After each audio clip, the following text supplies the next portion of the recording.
પ્રકરણ 9 મૂળભૂત હકો, ફરજો અને રાજનીતિના માર્ગદર્શક સિદ્ધાંતો. પાયાના હકો એ લોકશાહી શાસન પ્રથાની ઓળખ. ભારત એક લોકશાહી દેશ છે. દરેક લોકશાહી દેશમાં તેના નાગરિકોને કેટલાક પાયાના હકો આપવામાં આવ્યા હોય છે.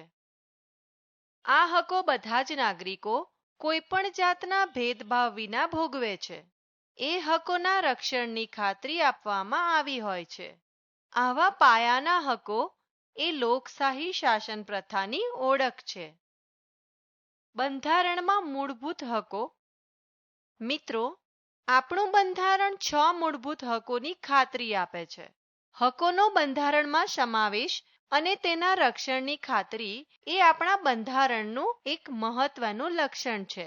આ હકો નીચે મુજબ છે: સમાનતાનો હક, સ્વતંત્રતાનો હક, શોષણ સામે રક્ષણનો હક, ધાર્મિક સ્વતંત્રતાનો હક, સાંસ્કૃતિક અને શૈક્ષણિક હકો, બંધારણીય ઇલાજોનો હક. આ હકો મૂળભૂત અથવા પાયાના માનવ હકો છે. મૂળભૂત હક એ માનવીની મહામૂલી શક્તિ છે. સમાનતાનો હક. દોસ્તો, ભારતમાં બધા જ નાગરિકોને સમાનતાનો હક આપવામાં આવ્યો છે. સમાનતા એ લોકશાહીનો મહત્વનો સિદ્ધાંત છે. બધા નાગરિકો કાયદાની નજરમાં સમાન છે અને સૌ નાગરિકોને કાયદાનું સમાન રક્ષણ મેળવવાનો હક છે. જાતિ, જ્ઞાતિ, લિંગ, ધર્મ કે જન્મના આધારે રાજ્ય કોઈ પણ નાગરિક પ્રત્યે ભેદભાવ કરશે નહીં. સરકારી નોકરીઓમાં પણ કોઈ ભેદભાવ રાખવામાં આવશે નહીં.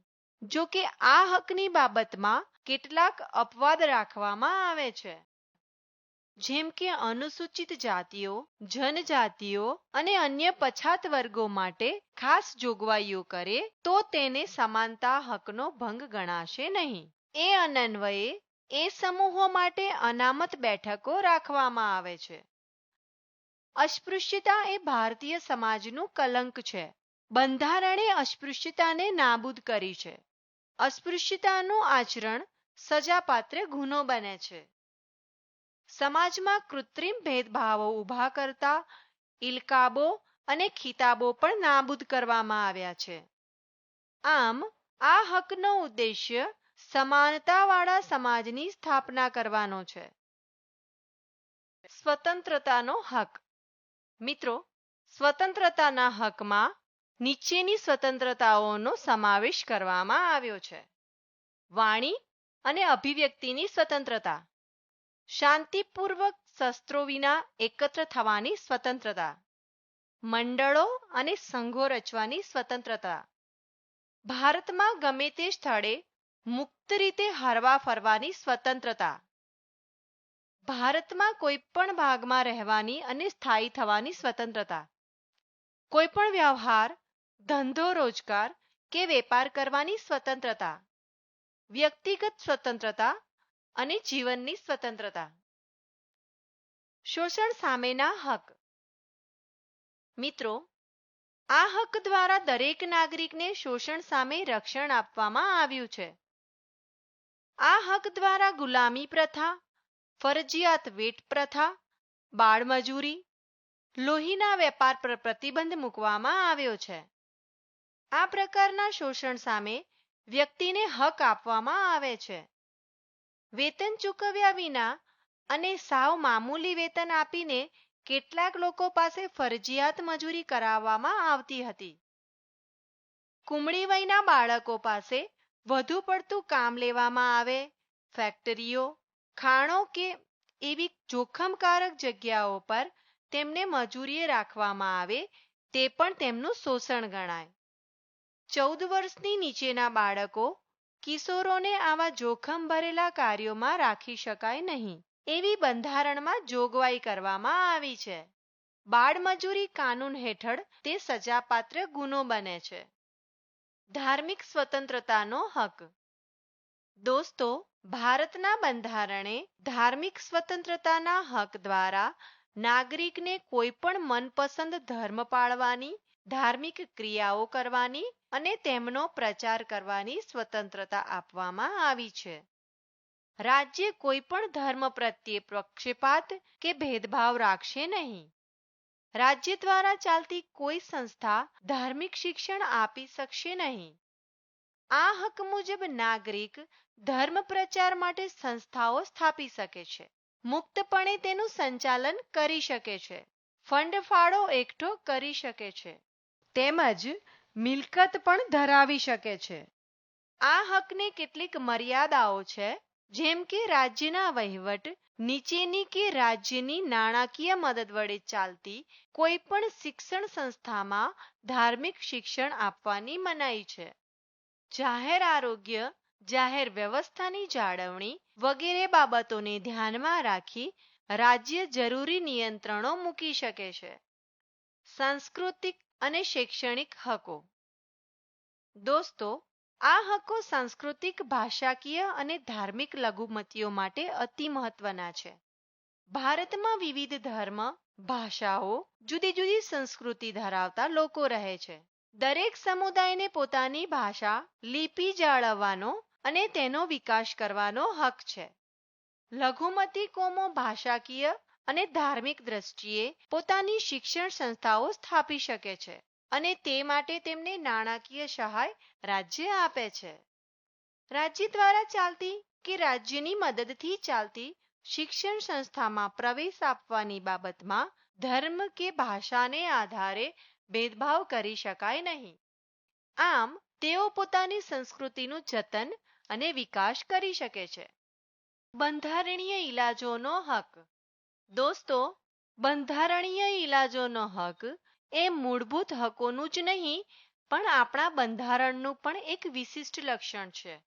કોઈ પણ મૂળભૂત હકનું પાલન થતું ન હોય અથવા ભંગ થતો હોય તો કોઈ પણ નાગરિક એ માટે અદાલતનો ન્યાય માંગી શકે છે. આ તેનો મૂળભૂત હક છે.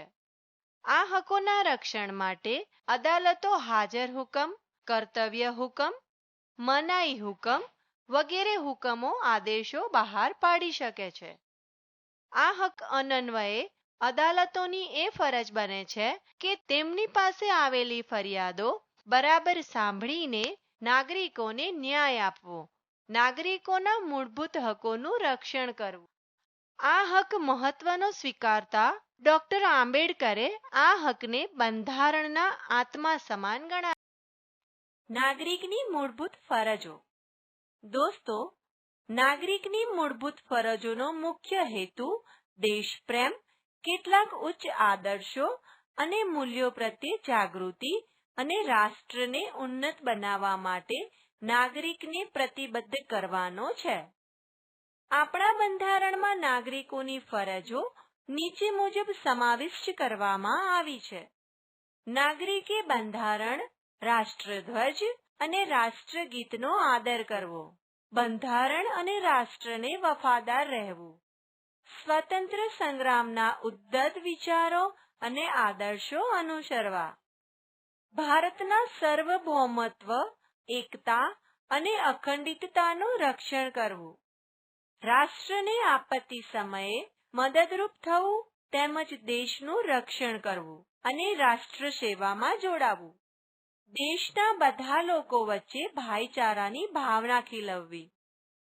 મિત્રો, સ્ત્રીઓના ગૌરવને હાનિ પહોંચાડતી બાબતોનો ત્યાગ કરવો, રાષ્ટ્રના સમૃદ્ધ, સમન્વિત સાંસ્કૃતિક વારસાનું જતન કરવું, રાષ્ટ્રના પર્યાવરણનું રક્ષણ કરવું અને હિંસાનો ત્યાગ કરવો, જાહેર સંપત્તિનું રક્ષણ કરવું, વૈજ્ઞાનિક અભિગમ અપનાવી માનવવાદ અને શોધ વૃત્તિનો વિકાસ કરવો, પર્યાવરણમાં સુધારો કરવાનો પ્રયાસ કરવો તેમજ સૌ પ્રાણીઓ પ્રત્યે અનુકંપા રાખવી, હિંસાનું આચરણ ન કરવું, વૈયક્તિક અને સામૂહિક પુરુષાર્થના બધા ક્ષેત્રોમાં ઉત્કૃષ્ટતા સિદ્ધ કરવા કટિબદ્ધ થવું, દરેક કાયદાઓનું પાલન કરવું તેમજ નિયમિત રીતે કરવેરા ભરવા.